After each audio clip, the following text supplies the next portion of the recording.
Ladies and gentlemen, welcome. This is episode 1 of the Prudery podcast. It's pronounced Prudery. It's Welsh. I apologize if a very unsophisticated Prydery slips out in my American accent. We'll do our best. My name's Kevin Reddington. I'm an attorney here at Elizabeth Morgan and Associates. Don't be fooled by the polo shirt. Despite the fact that we are a law firm, this is not a legal representation podcast. This is just an informational podcast. If you want to work with us, we'd love for that to be the case, but frankly, we don't really need any more clients at this point. This is just to get information out there and to correct misinformation. Really, that's the purpose of this podcast. And as you can see, it's already the most successful podcast of all time, as you can see by the view count below. 4. Anyways, yes, it's going to go straight to the top. It's going to be the best you've ever seen. No one's going to come close. Joe Rogan, get out of the way. No, I apologize. Yes, it's going to be an informational podcast mostly for entrepreneurs and business people from the legal side of things. We selected the name Prudery because that is a Welsh figure in Welsh mythology that was known for fighting foes much bigger than himself, often to his own detriment. And so that's what we like to see ourselves as doing as a law firm. Whether or not we do that, you can be the judge of that. Episode 1 is going to be a conversation between our partner, the partner at our law firm, Elizabeth Morgan. She has 30-plus years of experience in the asset protection space. She quite literally wrote the book on asset protection, and her pedigree is pretty unmatched in this area. And she's going to be interviewing a good friend of ours named Ernst Walch, who also is a very impressive figure in the country of Liechtenstein, or as they pronounce it over there, Liechtenstein. And in this conversation, they're going to be talking about Liechtenstein as a jurisdiction. It is a principality, which means it's ruled by a prince, but it's often a place that we put a lot of our trust structures in and custody a lot of our assets. And immediately when people think of putting their assets in a place like that, they're thinking about rich people hiding their money overseas so they don't have to pay taxes. No, that's illegal.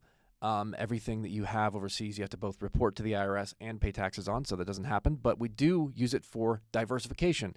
If you want to have your assets denominated, which means tracked in Swiss francs, for example, you have to have an actual structure in Switzerland or Liechtenstein or another one of those countries. So that's the reason we do that.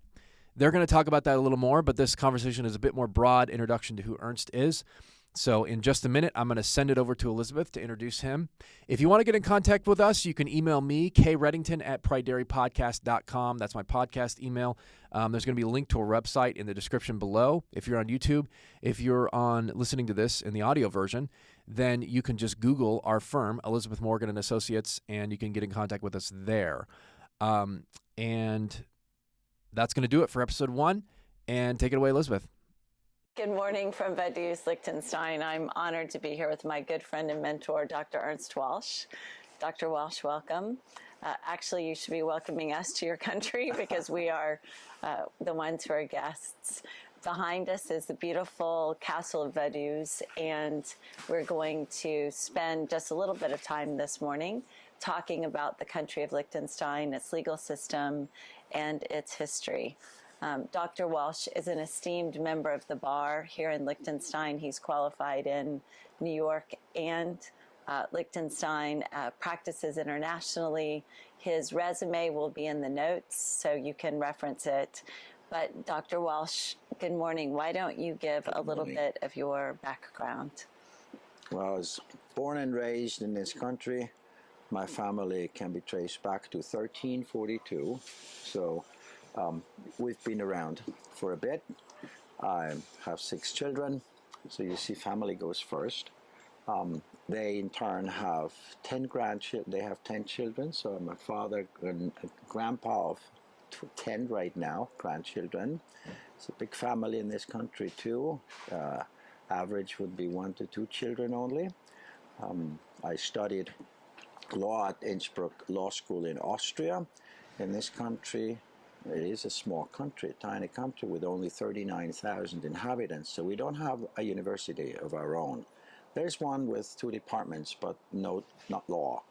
And our government has treaties with both Switzerland and Austria, and we can choose and pick where we want to study. It's all paid by the government, by the way. And I decided, I opted for Austria because, from an historic point of view, our court system is derived from the Austrian court system. It's independent, but we look west, east and west, Austria and Switzerland, when we enact laws and see what helps best, what we think is best, and then we pick and choose. And so I decided to study law in Austria, as I said. I got a doctorate degree, and then I went to the United States and studied at NYU. How come that? Liechtenstein enacted the common law concept of trust law in 1926. So in 4 years from now, we'll celebrate 100 years of trust law. It's a very good codification, I'd like to say, Liechtenstein being a civil law jurisdiction, continental European jurisdiction, not a common law one. But I thought, no, in those days, in the 70s, 80s, universities were not as internationally minded and set up as today. So you wouldn't get any European laws taught or concepts of common law such as trusts. And so I thought it was good to study and get an academic background with regard to trust law, which has become a body of law, as I said, but it was the English solicitors and the American attorneys who would draft the instruments, etc., and the Liechtenstein lawyers at the time served as mere nominees. And I thought, that's not the future. That's why I went to study law, and I went to study law in New York because I had a background through scouting, the Boy Scouts of America. I spent 2 summers in a Boy Scout camp in Ohio, and so I had a very good basis and relationship with Americans. Ohioans, I felt, were very hospitable people, and so I decided and opted not for England, which would be closest and would make sense, but I went for the U.S., for the mecca of lawyers being New York City. And that's where I got a law degree from NYU, and then I worked in a Wall Street law firm, and then I took the bar exam. And only after that, after having been admitted to the New York bar and, of course, federal courts too, I then came back home and did the clerkships and what you had to do in order to get the bar exam here, and finally passed the bar exam. So at the age of 28, I had 2 law degrees and I had 2 bar exams, and that was quite unique in this country. So one of the things that we didn't really start with, which we should have, is the question about Liechtenstein itself. So for most of our viewers, Liechtenstein might as well be a Walt Disney castle in a Walt Disney created country. So one of the things that is unique about this little country is that it is indeed a country, it's a principality. And we're going to build a little bit on Ernst's background that he just gave you to explain how the country has progressed in its legal systems and in its approaches to both entities and trusts. So let's talk a little bit about Liechtenstein. We're located this morning at a beautiful hotel called the Sonnenhof in Vaduz. It sits on the side of a mountain.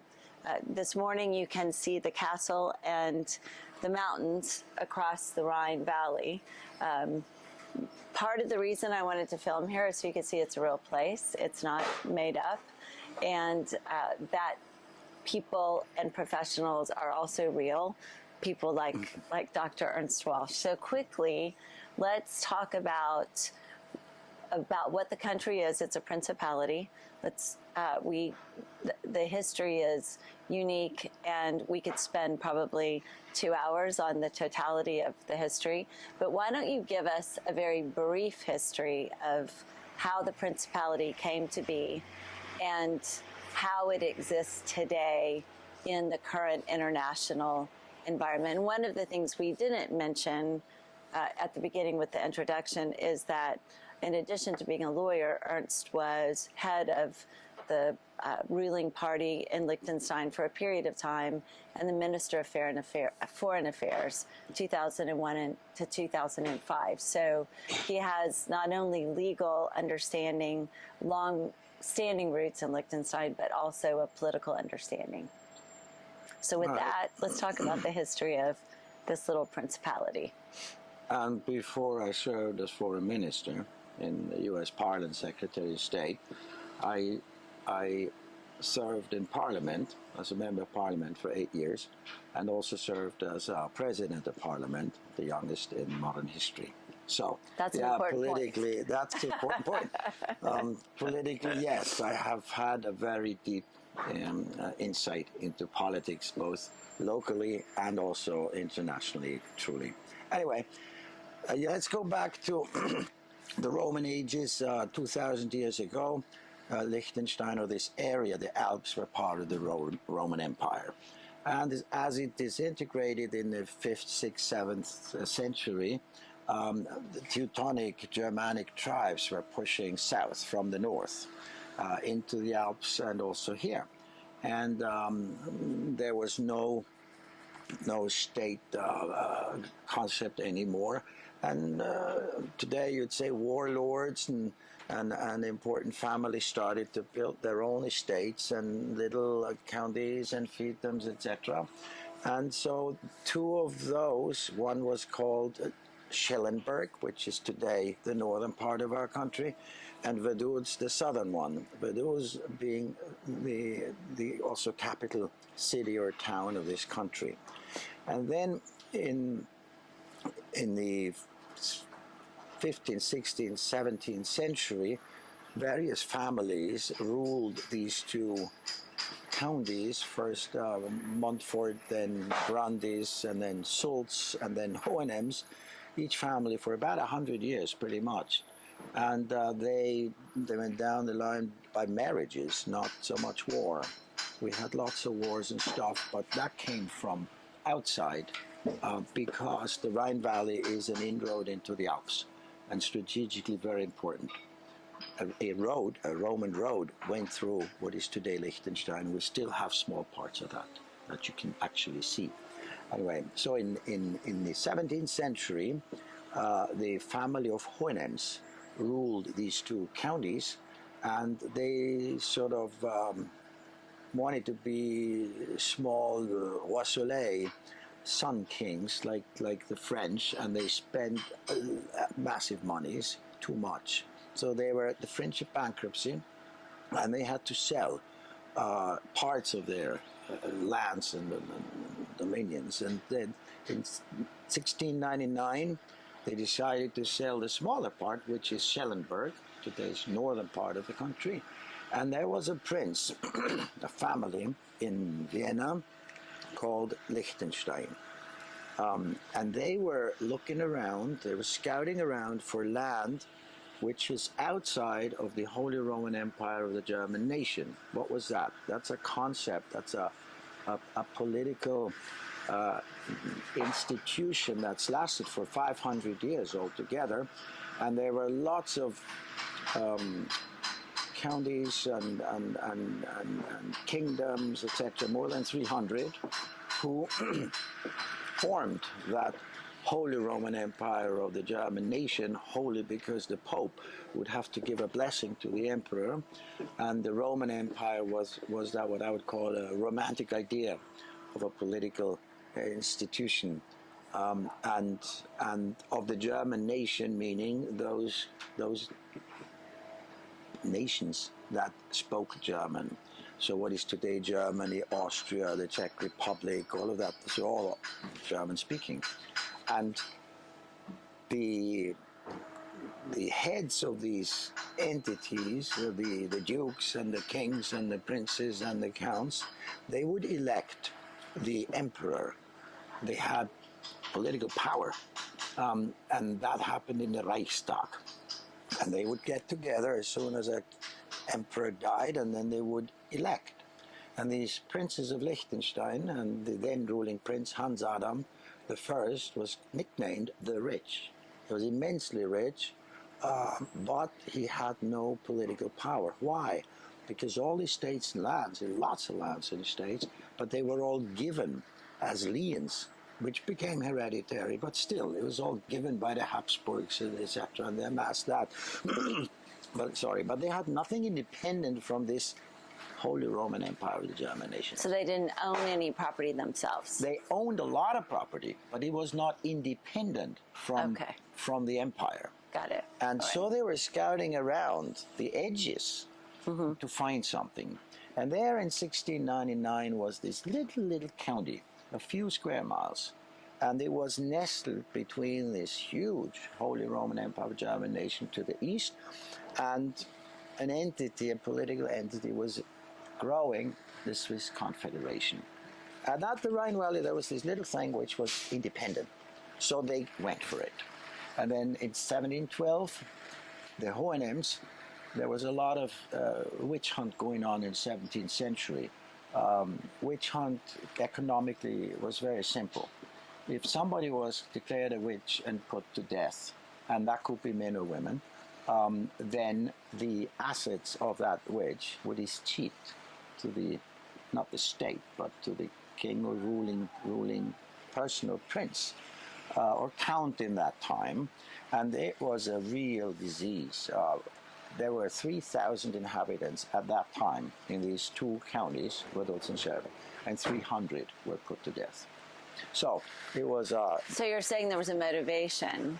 If you're bankrupt, if you could find someone, declare them a witch, then you could take their property. Yeah, it's a bit like today. You are declared a money launderer, and the money is cheats to the state. Simple. It's pretty much the same. There's one difference. At the time, they were put to death. Today, they're put in prison, and they're named and shamed, and that's it. Anyway, so in 1712, the princes of Liechtenstein bought the sovereignty rights. They don't buy the land, but you buy the sovereignty rights of the county of Vaduz. So they had the two together, Schellenberg and Vaduz. And it takes some political back and forth.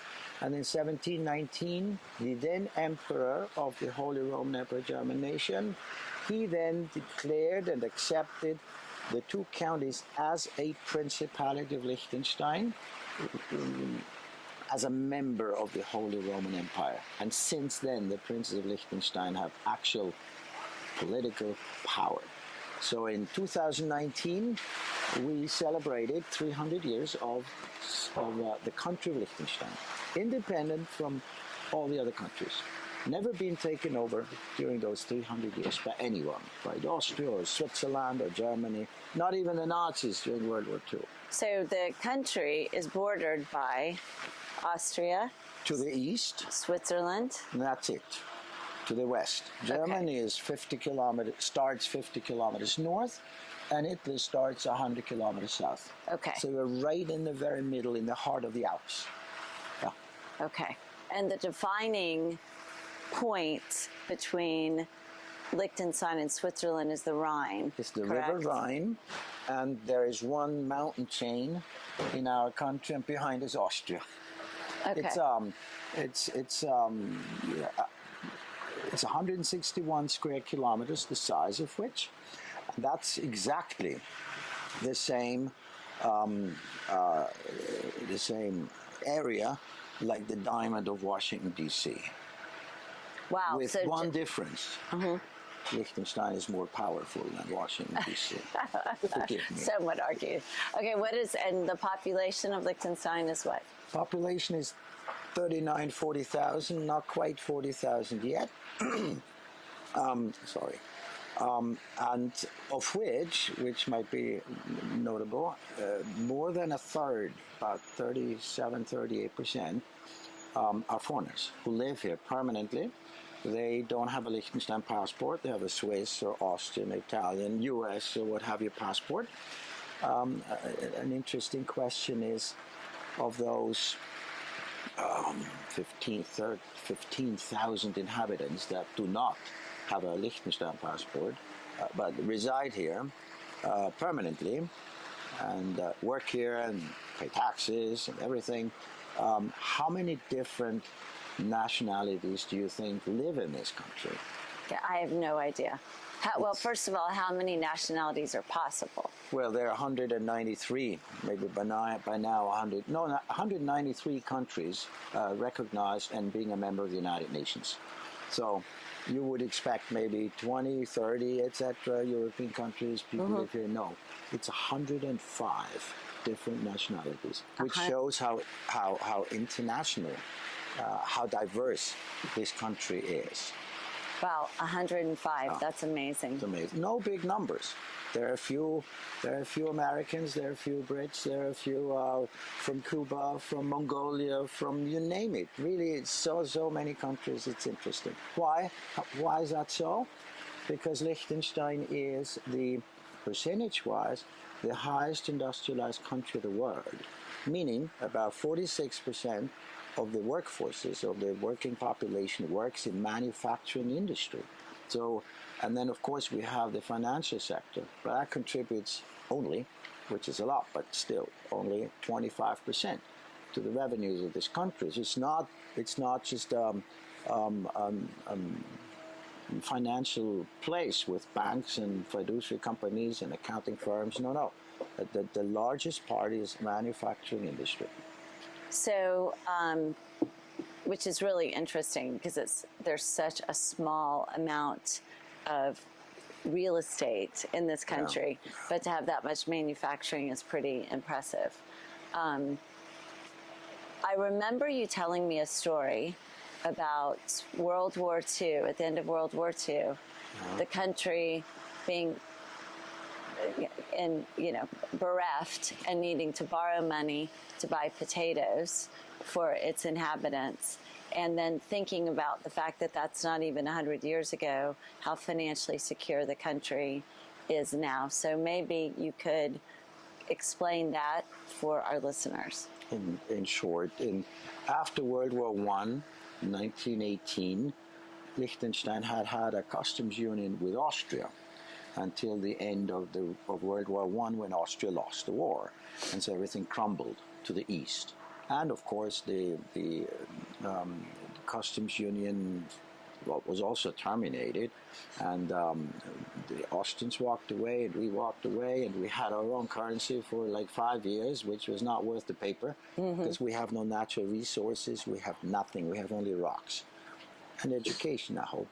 And so therefore, we then turned to Switzerland, and we entered into a customs union with Switzerland in 1923, and we used the Swiss franc. There was no treaty, we just used the Swiss franc, because anybody could use the US dollar or the Swiss franc or whatever.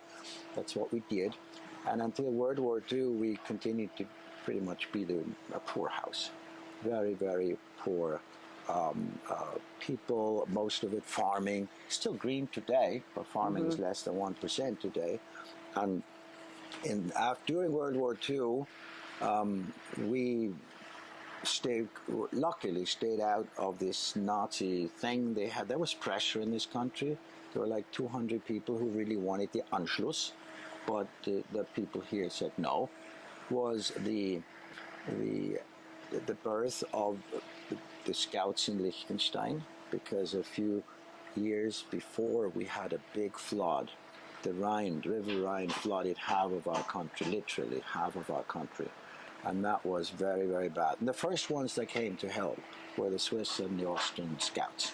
So there was a very good basis. But the Hitler Youth, the propaganda was pushing towards Liechtenstein. And we had no army. And we have no army, no military forces. So there was nothing that we could get our young people interested in. So they introduced scouting, and they become very strong. Our scout movement does not have a military basis or background. The opposite. The first ones had long hair in scouting and all that. But anyway, and during World War II, there was hunger, and Liechtenstein took up a loan from the Swiss government of 2 million Swiss francs at that time to feed the people. And today, the budget for these 40,000 inhabitants, the national budget is 900 million Swiss francs. And the government has a bit less than 3 billion in the savings box. So it's fairly rich in relative terms, very rich in absolute terms. Not really. 3 billion is not much, but still, we have no debts, and we are rated. Liechtenstein is rated as a AAA country, one of the very, very few. Right, right. So, what is the tax rate here?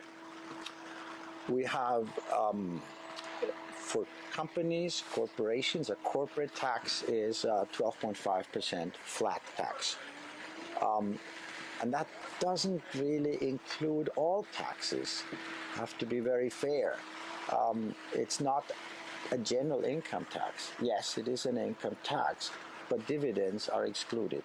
They're not taxed. They're not taxed, right. And capital gains are not taxed either. So it's salaries and it's interests, really, that's taxed. And that at 12.5% corporate rate. And on individual and personal rate, depends. There's a progressive rate, and it too, it goes from zero, about 25% of the population pay no tax.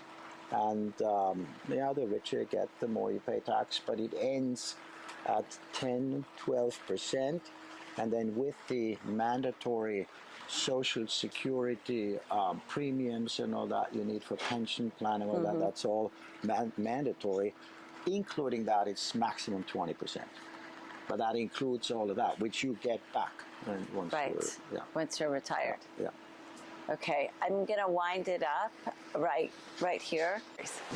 All right, so we're back on, and we had been talking a little bit about the tax system, which is something that is really fascinating to me, as in some respects a social scientist, because it's always seemed to me that if you want to understand a culture or a community, look at the way that they tax their citizens and the view that they have about taxes in general, budgets, etc.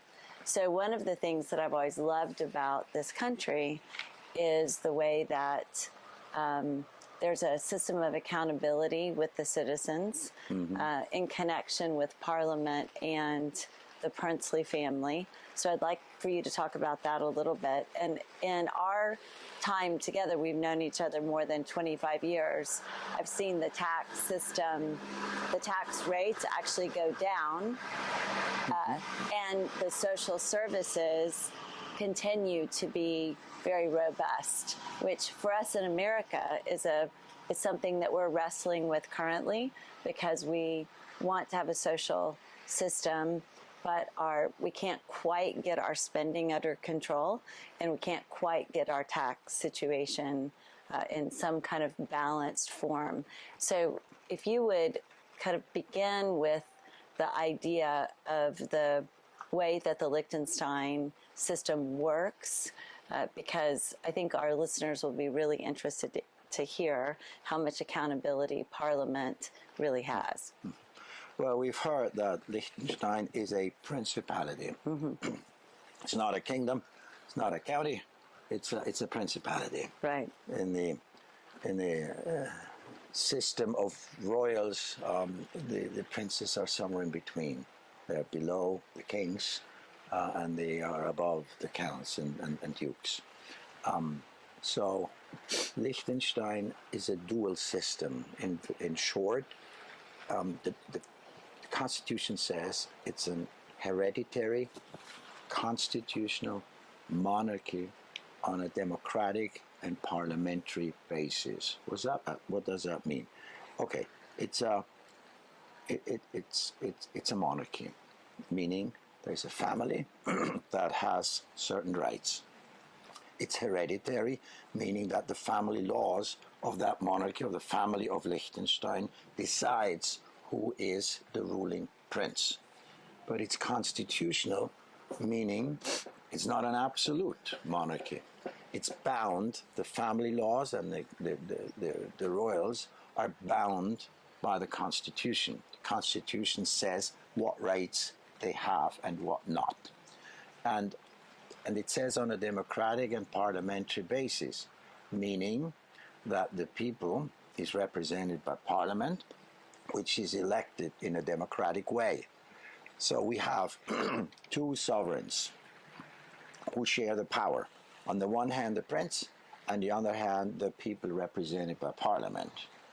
The interesting thing when it comes to the legal aspects is that the people has so-called direct democratic rights. Generally, the democracies we have are representative democracies, meaning the people are represented by parliament, by Congress, by Senate, two chambers, maybe only one. We have one chamber, the parliament. In German it's called Landtag. And so the parliament and the prince together promulgate the laws. It is not correct if someone say, the prince has a veto right. What parliament decides, the prince can veto it. No, it takes both sovereigns, the prince and parliament, to enact a law. So neither has a veto power. It is always a compromise. The two have to have the same view and the same idea, and then the law comes into effect. Otherwise, there is no law. So with only two deciding, they really have to compromise. There's Correct. no third leg. No, and that's very good for us, because you don't have a single power that's too strong. Mm-hmm. It always takes two.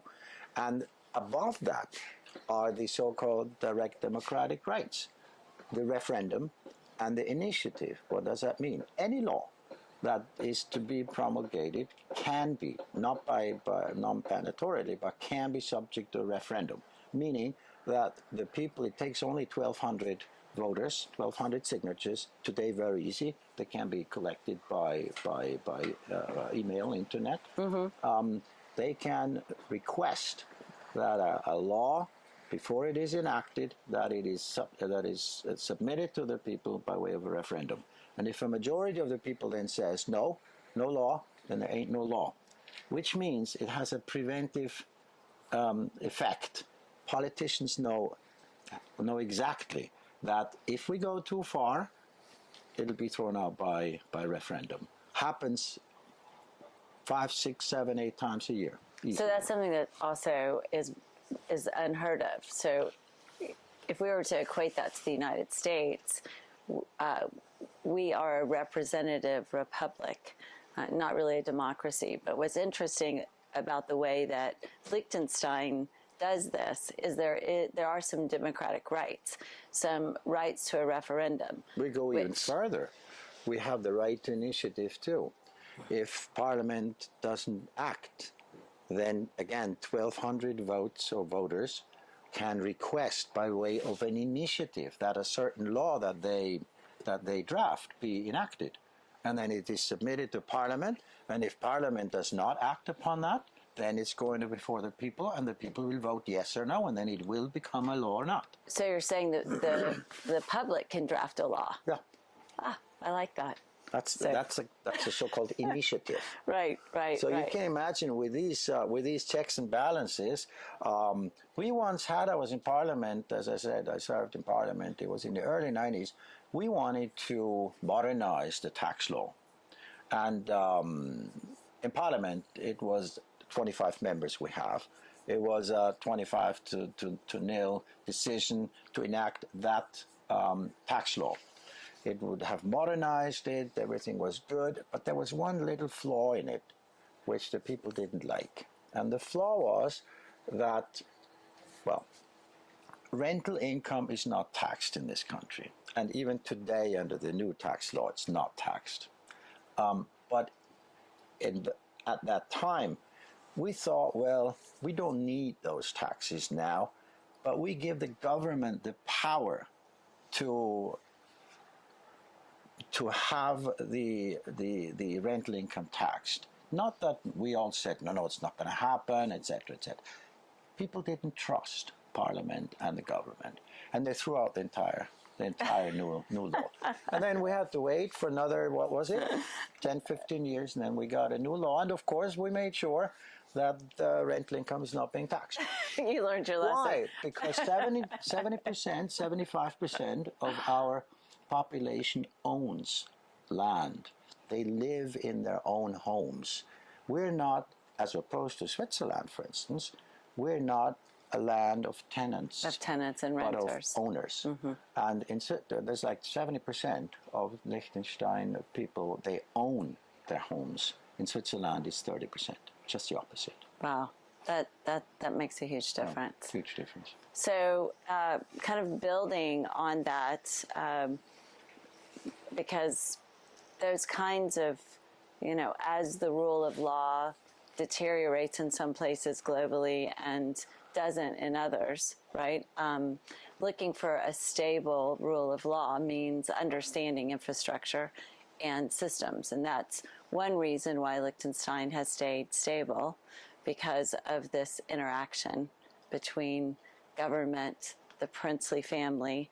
And one of the things you've always said to me about the princely family is because they're not elected, they're not thinking in terms of 4-year terms, they're thinking in terms of generations. Literally, right.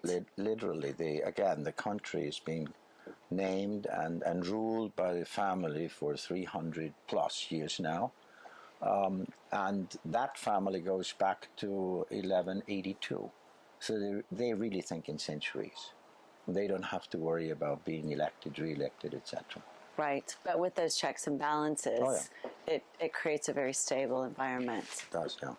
So I wanted to talk about the legal system, because that also is something that I find incredibly fascinating. It's very unique. So when we were talking about your background and where you went to law school, that's important because Liechtenstein is a civil law country, which means it's not founded on the kind of English common law or oral tradition of which is a completely different system. It's not founded on precedent. And the court system, it's statutory. Everything is statutory laws. And the judges, the court system has to implement, cannot create its own laws as it does in the common law, or used to. It's also changing in the common law, but still the concept is very, very different. Yeah.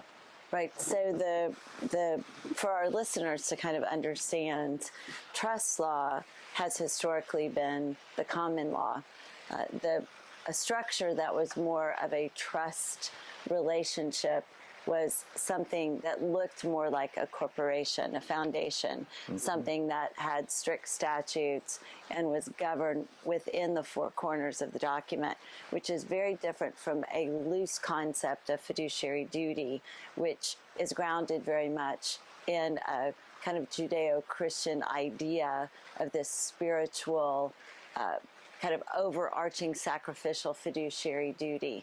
So what's interesting about Liechtenstein, as opposed to other civil law countries, is the fact that it's adopted the common law of trusts, also has retained the statutory construct of a foundation, but has also implemented a trust with legal personality, which as a trust lawyer I find incredibly fascinating. So, and you and I have used that trust with legal personality to convert from a civil law foundation structure to a common law trust. It's kind of like having plugs that fit into, having an adapter, going from a civil law foundation to a common law trust. It's almost impossible to do without the interim adapter of a trust with legal personality. So maybe you could just describe that, because if I'm not mistaken, the trust with legal personality was a law that you helped to write. Well, let's just talk about it, not who did it, but what exists. And I only say that for purposes of the fact that when you help to write a law, which I've done too, you understand it, you understand its history in a way that people who are just reading it might not otherwise understand it. There are two major differences or things that stand out with regard to the laws of Liechtenstein and others. If we start at the level of the civil law, we all know that foundations have been a concept in civil laws for centuries, but they have always been charitable, public, not private, not family. And in 1926, when legislator, the parliament, on the basis of one lawyer, Mr. Beck, Wilhelm Beck was his name, he drafted a new company law, 1926, and it was enacted. And that genial thing about foundations was that he said, why should a foundation only serve public purposes and only charitable? Why not for family purposes, for individual purposes? And so that was enacted in Liechtenstein, and there are foundations in Germany, in Austria, but they didn't have that little thing that was added, that it could be used by you and me and my families for generations to follow. And that was the nucleus, the start of a very successful company regime legal system. And then at the same time, in 23 or what, the Trustee Act in England was enacted, and this lawyer took this on and thought that was a great idea, something that's been in existence for centuries, with a great history and case law and everything. Why do I not just codify it? And he did an excellent codification, which still in place today. And he codified the common law trust in 1925. It was 1925 Trustee Act. And then 2 years later, in 1928, there was an addition, an amendment to the trust law, the business trust law, which he copied from Massachusetts, the state of Massachusetts. And so now we have this law which says there's the common law trust. We have a business trust, and that business trust, a little homage or the thinking of the civil law system, we can give it legal personality.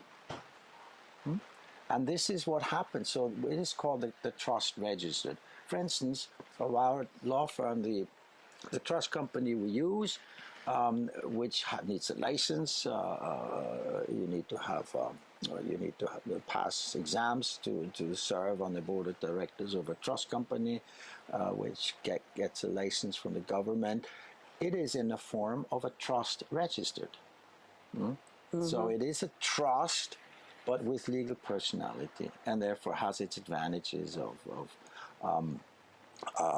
restricted liability and things like that, like any other company or corporation. And then, so you have this legal system which caters to people or clients who think in the civil law system, foundations, or in the common law system, or that need to go back and forth, or not back and forth, but from one jurisdiction, from one legal concept to another. We're like the missing link. Which was a reason why I studied in the common law, to provide for that missing link. Right, and that's a really important point, because as an American lawyer, our tax system can get really bound up. And there are very different results. Is it a business trust taxed as a corporation, or is it a grantor trust flowing through to the settlor, or is it partnership, or exactly, or is it a per se trust taxed at a whole different set of rates? So having the tools available in Liechtenstein to convert a structure to adjust to the tax regime and or the family regime is incredibly significant, and very different than Switzerland. Switzerland recognizes trust law, but has no body of trust law itself. Correct. So when people are thinking about, they'll say, oh, I have a trust in Switzerland. That's a very difficult thing to do, because there are trust companies operating there, but not under Swiss trust law, under a legal system of a different jurisdiction. Yeah, they recognize, like other countries too, there are a number of countries that recognize common law trusts. That's based on the Hague Convention on the recognition of trusts. That doesn't mean that they have their own trust law. Right. So you may get stranded. You may get stranded in a canton of Switzerland, so to speak, in the courts of a canton of Switzerland or the federal courts that have to deal with trusts and trust law, although they don't have trust law. Right. So it's always foreign to them and different in this country. Right. And of course, what is important too, as you know, we have lots of clients with U.S. background and with other background. Importance is that the IRS in specifically recognizes the trusts as they are drafted, if drafted properly, of course, as trusts, and they're treated like like trusts under IRC section 679 and following, and that's the important thing, Right. because these days information is everywhere. Transparency is a big word, and we have to make sure that that clients comply with their tax laws. We just try to get the benefits out of it, which might not be from a tax point of view, but from another point of view. Right. And that is what Liechtenstein can serve and provide for the tools. Apply, everybody can apply them. Right. They Right. want. So, kind of in conclusion, and perhaps we'll mention on this podcast how freezing I am out here. So if I look a little pale, I think it's 40 degrees. So, Fahrenheit. Fahrenheit, that's right. And anyone who knows me knows that I don't have enough blood to stay warm, kind of below 60 degrees. So I think, in conclusion, for families who are, clearly our world is becoming more global. And as we're looking for tools to serve families, primarily we're looking for wonderful service providers, people we can know and trust. And Ernst, you have been my good friend and mentor for more than 25 years, and your law firm and trust company is now being run by your children and people who are following very capably in your footsteps. We're also looking for a rule of law that we can trust, that's not going to be, turning over on a regular basis, which is something that happens in a lot of these jurisdictions. So the stability is really, really, really important. And loyalty. And loyalty. And trust, that's the word. Exactly. So people always ask me, why are you comfortable taking clients offshore? And I say, because of the loyalty and the rule of law, and the fact that I have known you and your family for so long and have a very long history of that relationship. So when we're serving clients and their families, we bring, in essence, our families and our loyalty and our friendships to bear to those structures as well. It's an important basis. As you have heard, my family has been in this area since 1342, and we are very, very well and deeply rooted in this country. Yes. And loyalty is important. We have something to lose here. We don't go to Liechtenstein to make a quick buck and then disappear again. Right. That's not it. And we believe that we have to serve this society and this system, and we can provide this loyalty and this trust to others. But we also have to trust our clients. It's not just that they have to trust us. I would not take on a client if I didn't feel comfortable. So it's mutual. It goes both ways, and I think that's very important. Anyway, thank you. very Thank you much. so much. I really appreciate it. Your hands are. You got warm hands. No, See? Mine. yeah, yours are freezing. So, and thanks to the viewers, it's a little cold this morning and raining, but we wanted you to be able to kind of share with us a morning sitting outside overlooking the castle, which, by the way, the family does live there. So it's not an empty castle, and there aren't any tours because it's a private home. So That's right. thank you so much, Ernst, for Thank you, sharing too. your morning. Thank you. Thank you to our viewers. Thank you very Bye. much.